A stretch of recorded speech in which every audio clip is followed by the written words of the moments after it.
और मुझे कल शाम तक 2000 रुपया चाहिए। और अगर तुम ना कर सके अपना बोरा बिस्तरा समेत से निकल जाना। ये पकड़ो।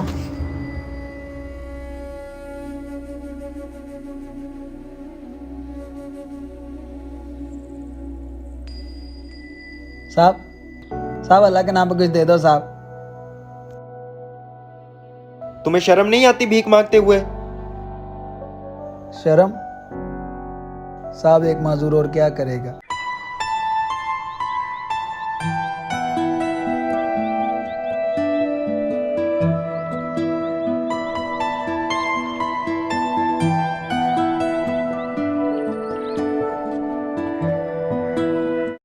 मसला तुम में और मुझ में नहीं है, मसला हमारी सोच में है।